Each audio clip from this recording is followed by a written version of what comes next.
coming into this side. It was slowly being crushed by the roof, but as you can see, it finally came down. On the platform are a couple of two-thumbed gloves. In the 1940s, when this area was being mined, everyone conserved materials for the war effort. The miners would wear the gloves until they wore out the palms. Then they would wear them on the opposite hands, using the second set of thumbs until they wore out the backs of the gloves. Now, stories have been told that Mr. Carey, the owner of the Carey salt mine, was always after the miners to pick up their trash and not contaminate the salt. Well, apparently a miner rolled up these gloves and stuffed them in a blasting hole, because that's where we found them 60 years later when we opened this part of the museum. Now, if you look close on the wall to the right, it appears there's another glove stuffed in a blasting hole.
the mine.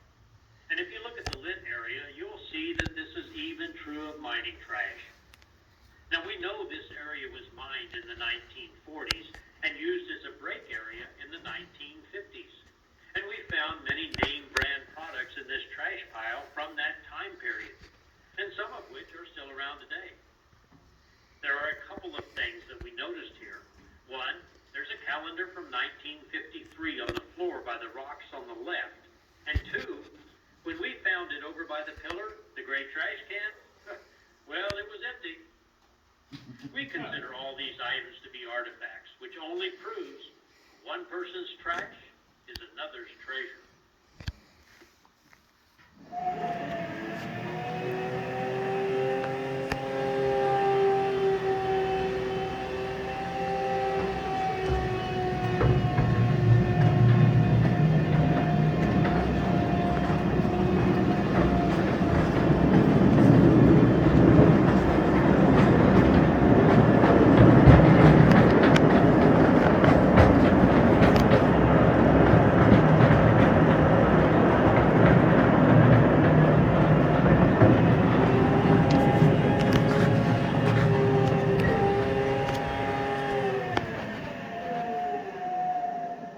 In case you were wondering, trash isn't the only thing miners left underground.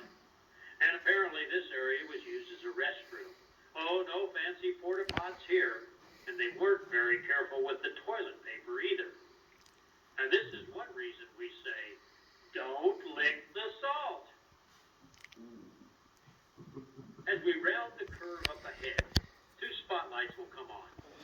The first on the left will highlight a stack of empty cardboard dynamite boxes. Then on the right, you'll see a pillar that is scaling or spalling. This means that the salt is breaking away from the wall. And like roof sags and floor heaves, this is a natural occurrence in a salt mine. And as your ride continues, keep in mind, we've tried to leave the mine just as it was years ago.